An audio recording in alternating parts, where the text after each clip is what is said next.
Assalamualaikum warahmatullahi wabarakatuh. Perkenalkan, nama saya Bintang Erlangga. Saya dari kelompok 11 yang ingin menyampaikan sebuah materi yang berjudulkan tentang gadai. Baik, langsung saja ke pengertiannya, yaitu tentang pengertian gadai. Gadai atau al-rahan secara bahasa dapat diartikan sebagai al-sum, al-haq, yaitu penetapan dan penahanan. Istilah hukum positif di Indonesia, rahan adalah apa yang disebut barang jaminan, anggunan atau rungguan, cagar atau cagaran, dan tanggungan. Pada dasarnya, gadai merupakan kegiatan utang piutang yang murni berfungsi sosial. Namun, hal ini hanya berlaku pada masa Rasulullah SAW.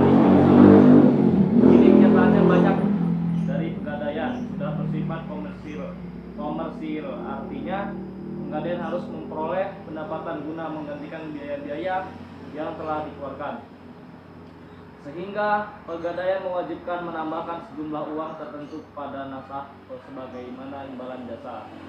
Gadai yang ada saat ini dalam praktiknya menunjukkan adanya beberapa hal yang dipandang memberikan dan mengarahkan kepada suatu persoalan riba yang dilarang oleh syarak. Menurut Al-Zairbashir memaknai rahan gadai sebagai perbuatan menjadikan suatu benda yang bernilai menurut pandangan syarak sebagai tanggungan uang, di mana adanya benda yang menjadi tanggungan itu di seluruh atau sebagian utang dapat diterima. Dalam hukum adat gadai, di satuan penjual penggadai tetap berhak atas pengembalian tanahnya dengan jalan menebusnya kembali.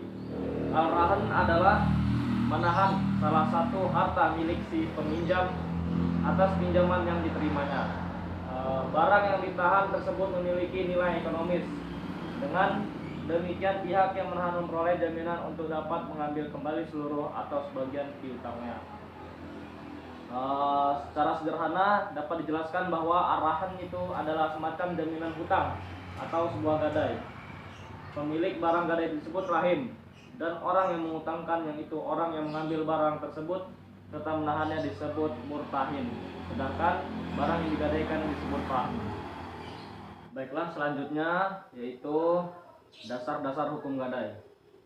Dasar-dasar hukum gadai itu, pegadaian dalam Islam adalah boleh, bagaimana dalam Al-Quran surat Al-Baqarah ayat 283 yang berbunyi, wa in kuntum ala safarin wa lam tajidu katiban farihanum maqbudah fa in amina ba'dukum ba'dun falya'uddil ladzi tumina amanatah wal yattaqillahu rabbah wa la taktumus syahadah wa may yaktumha fa innahu atimun qalbuh wallahu bima ta'maluna alim. Sadaqallahul azim.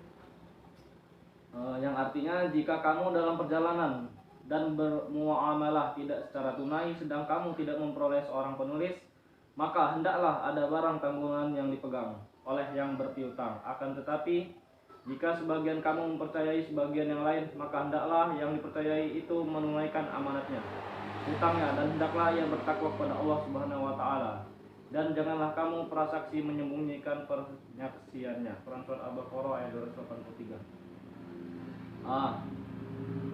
Selanjutnya, riba terjadi apabila dalam akad gadai ditemukan bahwa penjual harus memberi tambahan jumlah uang atau persentase tertentu dari pokok uang pada waktu membayar utang atau pada waktu yang lain yang telah ditentukan penerima gadai. Hal ini lebih sering disebut bunga gadai, yang pembayarannya dilakukan setiap 15 hari sekali, dan apabila pembayarannya terlambat sehari saja, maka nasabah harus membayar 2 kali lipat dan kewajibannya karena perhitungan sehari dalam dengan 15 hari.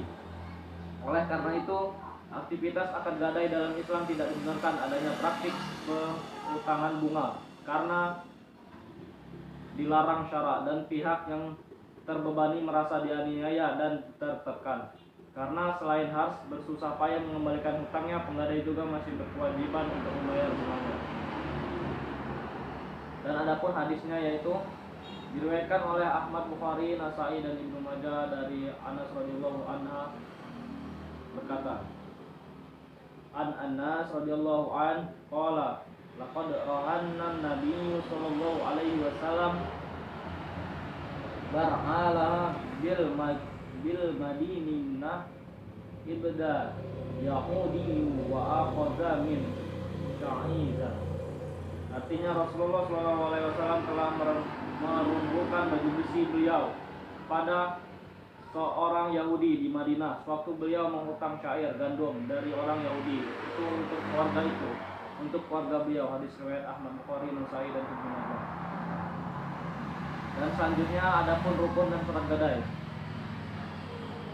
Dalam pelaksanaan suatu perikatan terdapat rukun dan syarat gadai yang harus dipenuhi. Secara bahasa rukun adalah yang harus dipenuhi untuk sahnya suatu pekerjaan, sedangkan syarat adalah ketentuan peraturan petunjuk yang harus dipindahkan dan dilakukan. Gadai atau pinjaman dengan jaminan benda memiliki beberapa rukun, antara lain yang pertama akad dan ijab qabul, dan yang kedua akaid, yaitu yang menggadaikan dan yang menerima gadai. Dan yang ketiga barang yang dijadikan jaminan boh. Syarat pada benda yang dijadikan jaminan ialah keadaan barang itu tidak rusak sebelum janji utang harus dibayar. Adapun syarat-syarat gadai antara lain yang pertama rahim dan muktahin. Itu maksudnya tentang pemberi dan penerima gadai. Disyaratkan keduanya merupakan orang yang cakap untuk melakukan sesuatu perbuatan hukum sesuai dengan ketentuan syariat Islam, yaitu berakal dan balik. Dan yang kedua syihad. Syihad yaitu syihad dalam rahim tidak boleh memiliki syarat atau dikaitkan dengan sesuatu. Hal ini karena sebab rahim jual beli jika memakai syarat tertentu, syarat tersebut batal dan rahim tetap sah. Dan yang ketiga marhun bih, utang. Menyangkut adanya utang, bahwa utang tersebut disyaratkan merupakan utang yang tetap. Dengan kata lain, utang tersebut bukan merupakan utang yang bertambah-tambah atau utang yang mempunyai bunga. Sebab seandainya utang tersebut merupakan utang yang berbunga, maka perjanjian tersebut sudah merupakan perjanjian yang mengandung unsur riba. Terus dan yang terakhir, ketentuan umum pelaksanaan gadai dalam Islam. Beberapa hal yang perlu diperhatikan dalam pelaksanaan arahan antara lain. Yang pertama, kedudukan barang gadai. Selama ada di tangan pemegang gadai, maka kedudukan barang gadai hanya merupakan suatu amanat yang dipercayakan kepadanya oleh pihak penggadai. Dan ada pun yang kedua, pemanfaatan barang gadai. Pada dasarnya barang gadai tidak boleh diambil manfaatnya, baik oleh pemiliknya maupun oleh penerima gadai. Hal ini disebabkan status barang tersebut hanya sebagai jaminan utang dan sebagaimana amanat bagi penerimanya. Dan ada pun selanjutnya resiko atas kerusakan barang gadai. Ada beberapa pendapat mengenai kerusakan barang gadai yang disebabkan tanpa kesengajaan atau muktahin. Ulama mazhab Syafi'i dan Hambali berpendapat bahwa muktahin penerima gadai tidak bertanggung resiko sebesar harga barang yang minimum. Penghitungan dimulai pada saat diserahkan barang gadai kepada muktahin sampai hari rusak atau hilang. Dan selanjutnya pemeliharaan barang gadai. Para ulama Syafi'i dan Hambali berpendapat bahwa gadai menjadi tanggungan penggadai dengan alasan bahwa barang tersebut berasal dari penggadai dan tetap merupakan miliknya. Dan selanjutnya kategori barang gadai. Ini barang yang biasa digadaikan sebagai jaminan atas sebuah barang bergerak dan tak bergerak yang memenuhi syarat berikut. Yang pertama, benda bernilai menurut hukum syarak. Dan yang kedua, benda berwujud pada waktu perjanjian terjadi. Dan yang terakhir, benda diserahkan seketika kepada murtahin. Dan adapun selanjutnya pembayaran atau pelunasan utang gadai. Apabila sampai pada waktu yang sudah ditentukan rahim belum juga membayar kembali utangnya, maka rahim dapat dipaksa oleh marhun untuk menjual barang gadainya dan kemudian digunakan untuk melunasi utangnya. Dan selanjutnya prosedur pelelangan gadai. Para jumhur fuqaha berpendapat bahwa orang yang menggadaikan tidak boleh menjual atau menghibahkan barang gadai, sedangkan bagi penerima gadai diperbolehkan menjual barang tersebut dengan syarat pada saat jauh tempo pihak penggadai tidak dapat memenuhi kewajibannya. Mungkin sekian, hanya itu materi tentang gadai yang dapat saya sampaikan. Kurang lebihnya saya mohon maaf apabila ada salah kata. Saya mohon maaf dan kepada Allah saya mohon ampun. Wabillahi taufiq wal hidayah. Wassalamualaikum warahmatullahi wabarakatuh.